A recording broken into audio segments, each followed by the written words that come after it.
what are the best things to do if they have advanced liver disease?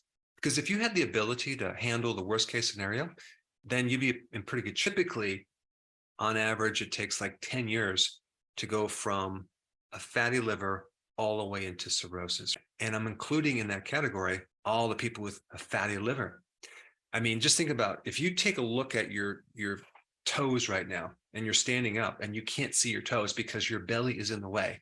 We know your liver is fatty because the fat around the organs in the abdominal area is a spill off from the liver being too fatty. So this video definitely includes anyone with belly fat as well. Here's the thing. The liver is very robust.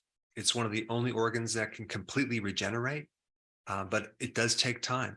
It could take 3 years or longer. If you have too much scar tissue in the liver because you have cirrhosis, there is a point of no return. You have to get on the waiting list for a new liver. Well, let's talk about it because there's actually 6 things that I want to discuss. The first thing that I would do is get my body into a state of autophagy. What is autophagy?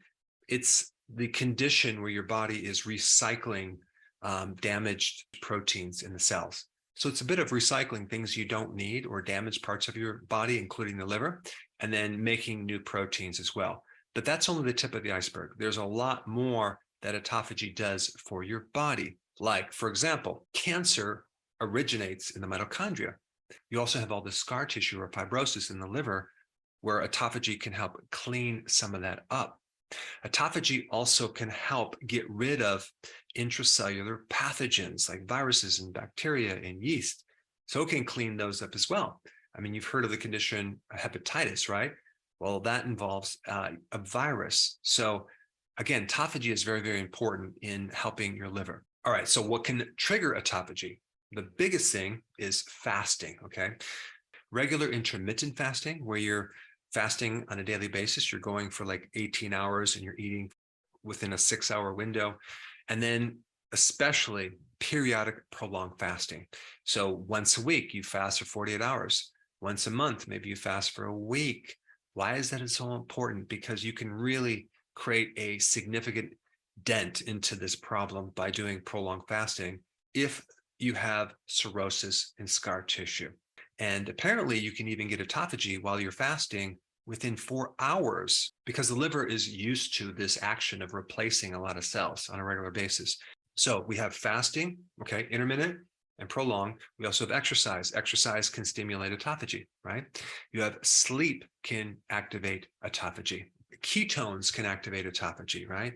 That's getting on a low carb diet. That's eliminating snacking. And then we also have other types of therapy like cold therapy, taking a cold shower, sauna, or infrared therapy.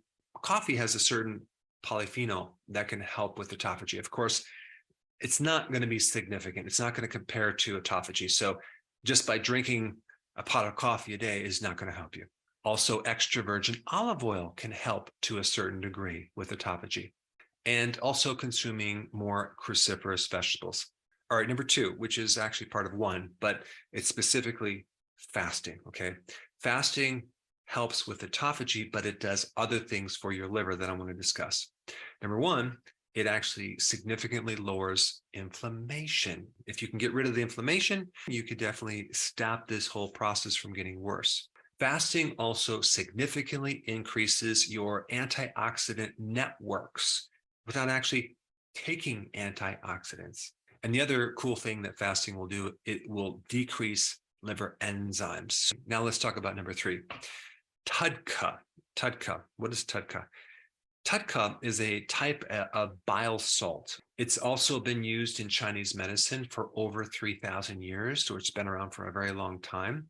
First of all, it helps thin the bile because one of the underlying causes of a liver problem is there's some type of blockage within the bile ducts, and the bile can actually act as a detergent and irritate and even scar the liver. TUDCA also directly decreases fibrosis. TUDCA directly rehabs the hepatocyte, the liver cell. TUDCA also protects the liver cell against certain things like oxidation and free radical damage. TUDCA also decreases liver enzymes. And so TUDCA is even used as a therapy for cirrhosis. So when you take TUDCA, you want to take 2 on an empty stomach in the morning and 2 in the afternoon on an empty stomach.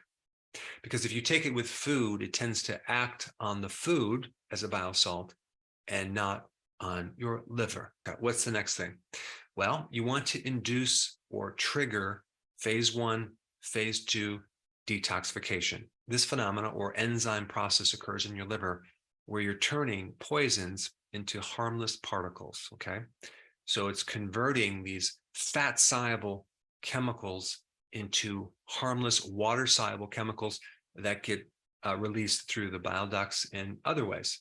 And so when the liver gets damaged, you don't have this process working at full throttle, and that can back things up, especially poisons, since the liver is constantly breaking down poisons and protecting you, like in sulfur-rich vegetables, like in cruciferous, broccoli, Brussels sprouts, cabbage, arugula, radish, things like that. Green tea is another trigger for phase 1, phase 2 detoxification. And straight sulforaphane, which is the phytonutrient in broccoli sprouts. So if you add broccoli sprouts to your salad, you can greatly help your liver. And the next one on the list is milk thistle. So as you can see, we're really hitting this problem over the head with a sledgehammer, because these are all the most potent things to help your liver. Okay, milk thistle is a very interesting herb. It's this weed that you can consume the seeds. In fact, a lot of people, you have it in their backyard. So you can grab some and grind the seeds and put it on your salad. And it protects the liver against poisons, even poisonous snakes, even poisonous mushrooms. In fact, if you're also on medication on a regular basis, or you know someone who's on medication, have them start taking milk thistle just to reduce some of the side effects. But it basically gives you properties to protect the liver. It also prevents fibrosis. It decreases inflammation.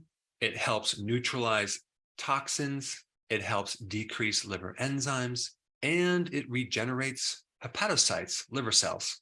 So as you can see, it does a lot. It can also help protect the liver against medication. And the last thing is tocotrienols. Now, what is tocotrienols?